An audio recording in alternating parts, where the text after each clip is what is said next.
Hello à tous, j'espère que vous allez bien. Je vous retrouve aujourd'hui pour un voyage à travers l'assiette avec 5 recettes.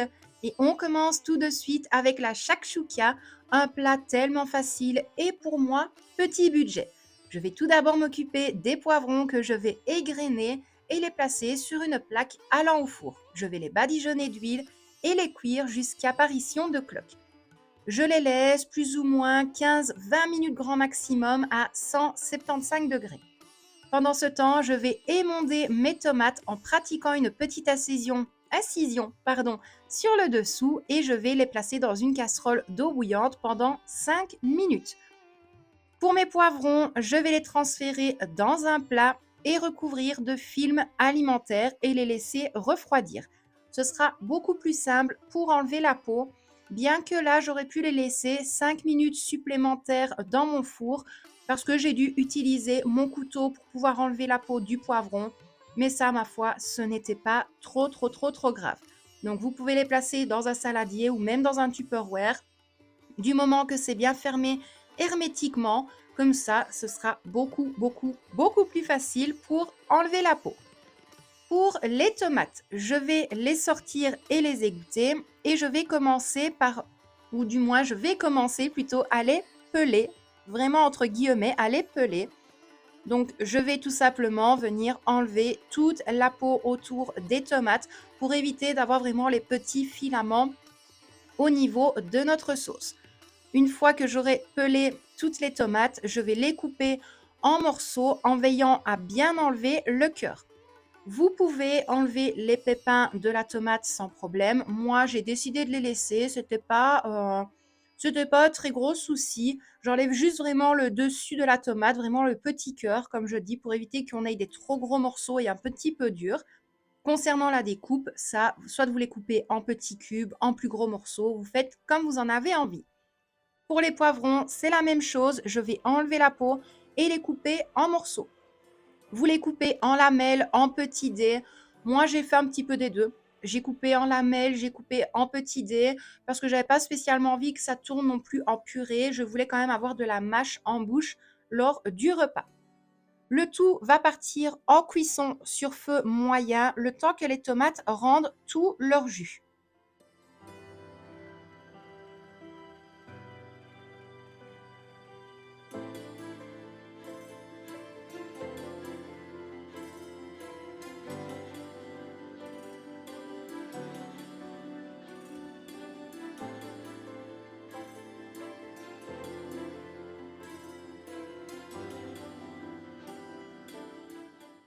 Au niveau des épices, j'ajoute du paprika, du poivre et du sel.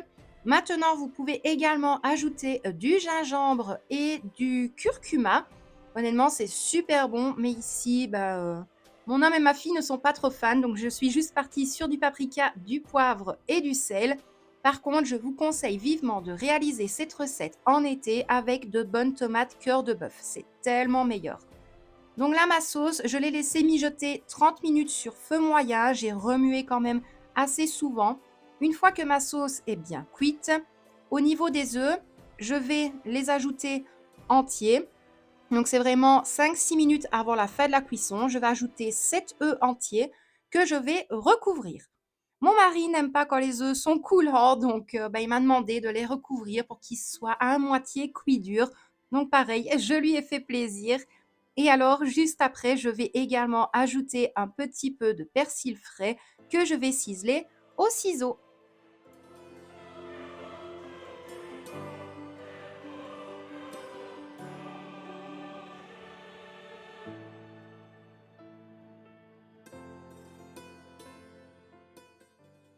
J'ai servi le repas avec des baguettes qui cette fois-ci ne sont pas faites maison malheureusement parce que je peux vous assurer que j'ai vraiment manqué de temps entre tous les repas parce que je les ai vraiment étalés sur toute la semaine après mon travail donc c'est un petit peu compliqué mais ma foi c'était pas bien grave. En tout cas le repas était vraiment super bon.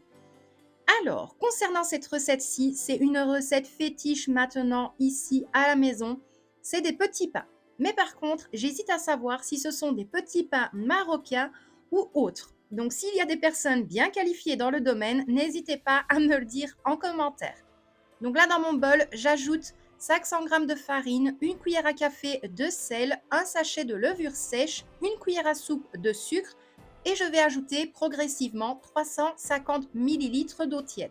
On va mélanger le tout avec une cuillère ou une spatule en bois, mais de toute façon, je vous laisse avec les images pour que vous puissiez voir le rendu de la pâte. On n'a pas besoin de se salir les mains, pas besoin de salir son plan de travail, tout se fait soit à la cuillère, soit avec une spatule en bois. Mais encore une fois, je vous laisse avec les images, je pense que ce sera beaucoup plus parlant.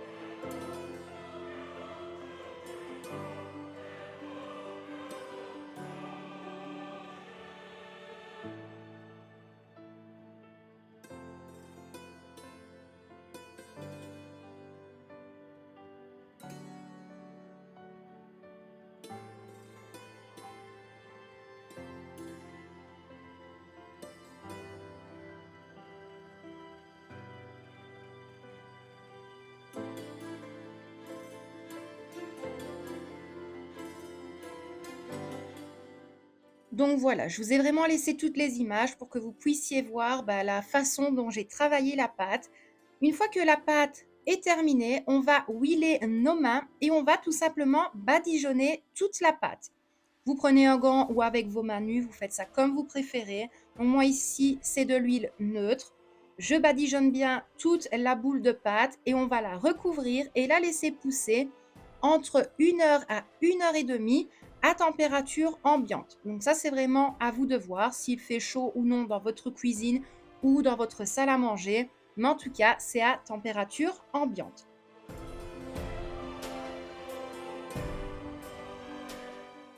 Pour éviter de perdre du temps pendant la pousse de ma pâte, je vais m'occuper du repas du soir. Donc pour le repas du soir, c'était un tagine poulet olive et citron. Donc là ici, au niveau de mon saladier, j'ai ajouté 3 cuillères à soupe d'huile neutre, 2 cuillères à café de persil, 2 cuillères à café de mix poulet, mais ça c'est optionnel, 3 cuillères à café de ras el hanout et 2 cuillères à café de cumin. On va bien mélanger le tout pour que ça forme une pâte d'épices, mais pas non plus une pâte trop compacte.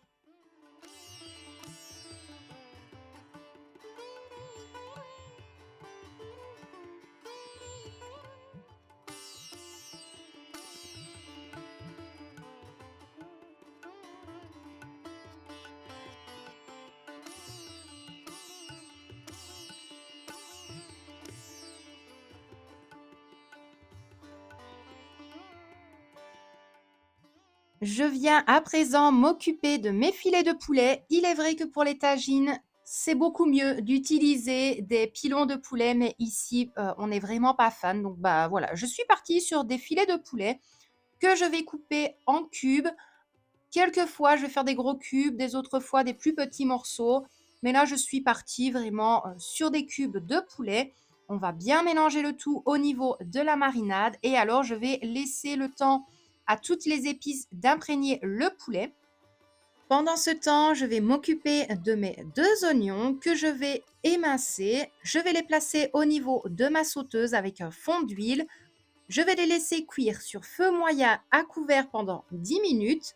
Au bout de 10 minutes, vous le voyez, les oignons ont pris quand même une belle petite couleur. On va pouvoir ajouter nos dés de poulet. Et au niveau du poulet, je vais le laisser cuire pendant 5 à 8 minutes, grand maximum.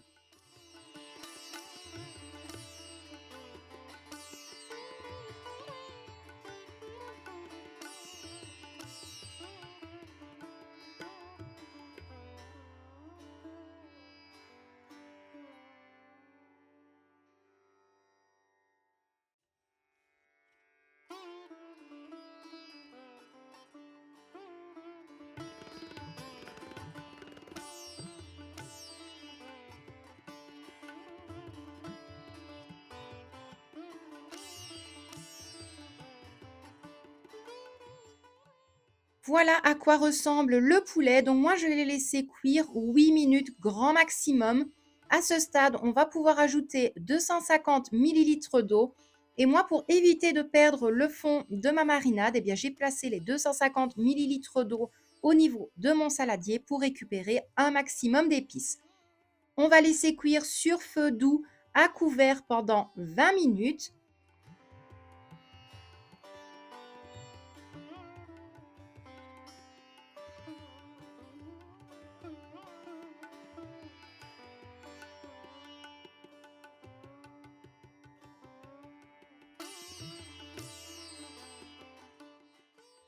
Après 20 minutes de cuisson, je vais pouvoir ajouter les olives. Mon mari préfère les olives noires et encore une fois, je lui ai fait plaisir.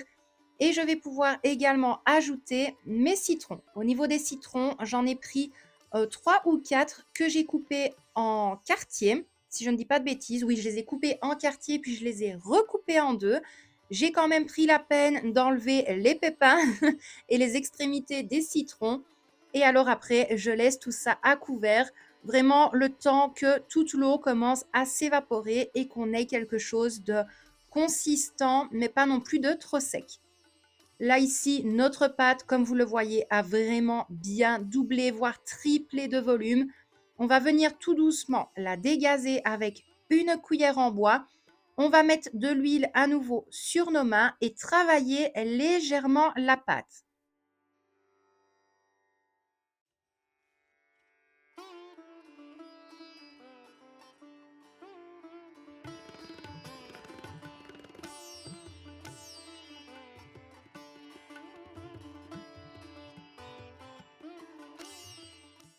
Donc là, ici, j'ajoute un petit peu d'huile au niveau de mes assiettes. Donc là, vous en voyez une, mais en tout, il y en avait deux ou trois.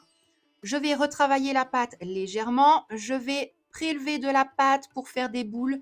Maintenant, vous donnez un grammage bien spécifique. Ben, malheureusement, je n'en ai pas parce que je suis vraiment partie au feeling pour parler platement. Donc, j'ai pris des petites boules de pâte que je vais placer sur mon assiette. Et alors après, vous allez le voir, je vais prendre du papier cuisson que je vais badigeonner avec un petit peu d'huile. À un moment donné, j'ai pas fait attention, vous allez le voir, j'ai énormément d'huile dans ma main.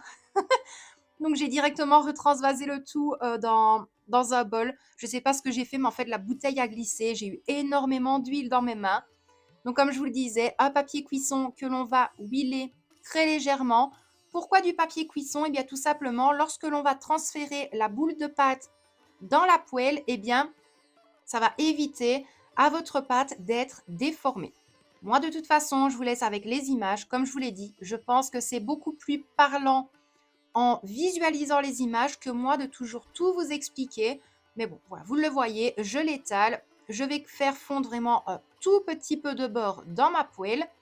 J'ajoute la pâte sur ma poêle qui est bien chaude. Dès que ça forme des bulles, je vais le retourner et je vais le retourner pendant 2 minutes à chaque fois sur chaque côté pour avoir une belle coloration. Mais donc là, je vous laisse avec les images comme ça, vous voyez à peu près où je veux en venir pour la cuisson de ces petits pains.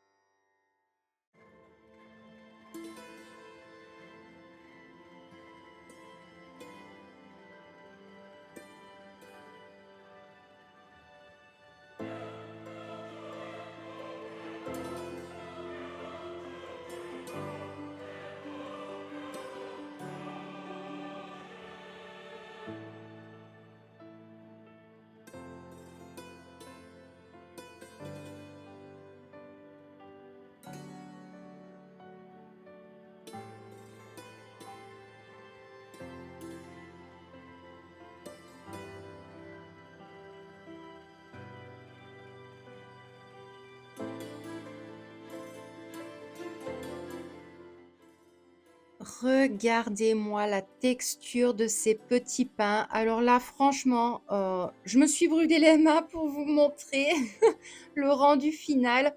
Donc, je vais vraiment enlever un petit morceau et vous montrer l'intérieur. Honnêtement, la mie, elle était vraiment bien filante. Le pain était vraiment bien mou. C'était juste super bon. Et les petits pains, je les ai accompagnés avec le poulet aux olives et au citron. Donc là, le temps que je m'occupe du pain, toute la préparation était prête. La seule chose que j'ai rajoutée en début de cuisson et que je ne vous ai pas montré en vidéo, c'était des quartiers de pommes de terre. Comme ça faisait quand même un petit peu de mâche supplémentaire. Et pour la présentation en vidéo, je me suis munie de mon petit tagine. Donc c'est vraiment celui-ci que j'ai vraiment peur de l'utiliser au niveau de ma gazinière. Si vous avez des conseils ou des idées et plutôt des astuces, n'hésitez pas à me les dire en commentaire. Mais en tout cas, voilà pour le repas du soir. Et croyez-moi, ici, tout le monde a surkiffé cette recette, que ce soit le poulet olive citron ou les petits pains, ça a fait un sans faute.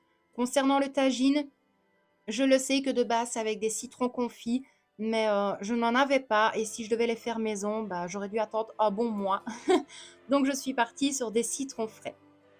On est parti pour la 4e recette de cette vidéo et là nous sommes partis sur une citronnade. Alors pour la citronnade, je suis partie sur 1 kg de citron, si possible des citrons non traités. On coupe les extrémités, on coupe le citron en petits morceaux, on le place dans le blender et on le mixe. Arrivé à une purée de citron, je vais ajouter 150 g de sucre et un sachet de sucre vanillé et on va à nouveau bien mixer le tout. Une fois que notre mixture de base de citronnade est prête, on va la transvaser dans un saladier. Je vais ajouter les 150 g de sucre restants et je vais également ajouter 1 litre d'eau. Je ne vais pas la filtrer dans l'immédiat.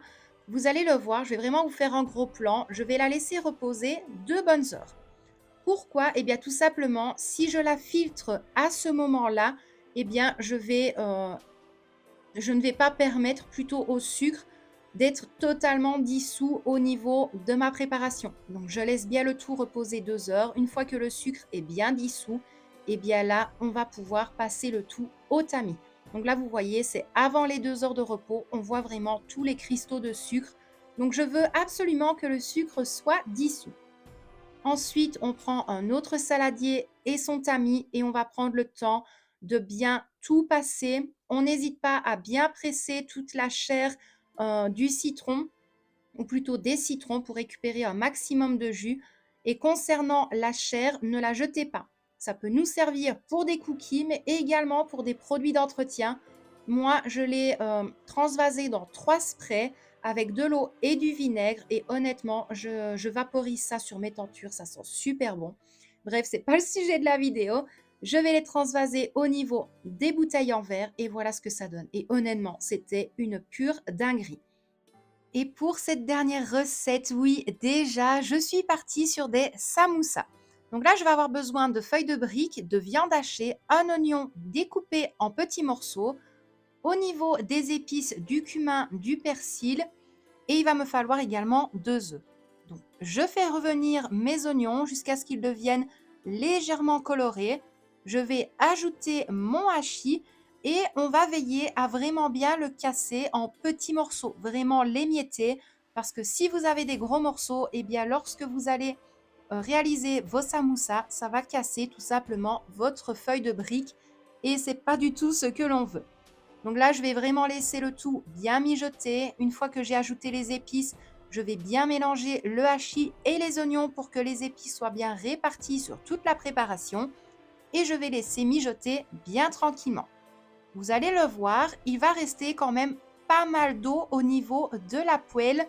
Il faut absolument, en tout cas pour moi, maintenant peut-être que d'autres personnes me diront le contraire et je suis ouverte à toute discussion. Je préfère d'ailleurs. Mais il va rester quand même pas mal d'eau, donc je vais vraiment laisser le temps à l'eau de s'évaporer totalement. Une fois que c'est fait, je coupe mon feu et là, je vais ajouter les 2 œufs entiers. On peut dire que c'est primordial parce que c'est ce qui va vraiment lier votre viande. Au niveau des feuilles de briques, je vais vous montrer mon pliage. Je ne suis pas une experte, mais j'arrive plus ou moins à les faire tenir. Donc, je coupe ma feuille de brique en 2. La moitié, je vais la replier en 2 pour que ça fasse un ruban. Je vais ajouter un petit peu de préparation sur l'extrémité de ma feuille de brique et alors on passera au pliage. Pour le pliage, je vais vous faire un gros plan pour que vous puissiez voir comment est-ce que je m'y prends. Encore une fois, je pense que c'est beaucoup plus parlant visuellement que d'expliquer que vous devez rabattre d'un côté et rabattre d'un autre. Malgré tout, je galère quand même, mais je ne mets pas ni d'eau ni quoi que ce soit pour les refermer.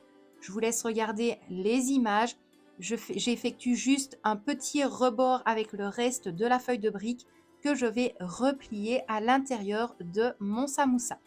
Non, je crois que c'est un samoussa. Bref, je ne sais plus du tout, mais dites-moi en commentaire si c'est un samoussa ou une samoussa. J'ai un doute.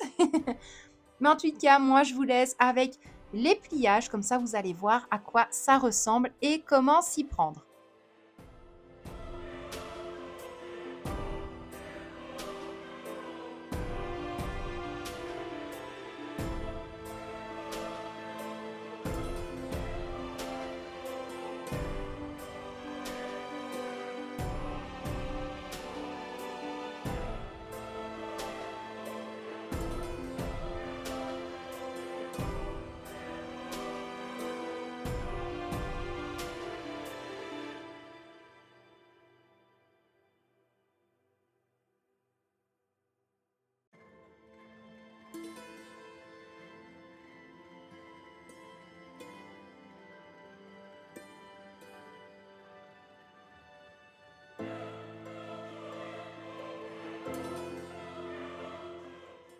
Et donc voilà pour le pliage des samoussas. Je les ai passés au air fryer à 175 degrés pendant 7 minutes. Il me restait encore un petit peu de viande hachée que l'on va terminer avec les petits pains, la citronnade. Il nous restait encore les 2 bouteilles parce que j'avais fait tout le même jour. Et puis voilà, c'est la fin de cette vidéo. J'espère malgré tout qu'elle vous aura plu. N'hésitez pas à me lâcher plein de commentaires, me dire ce que vous en avez pensé. Et si vous allez tester des recettes, moi en tout cas, je vous dis un immense merci et je vous envoie plein de bisous. À bientôt!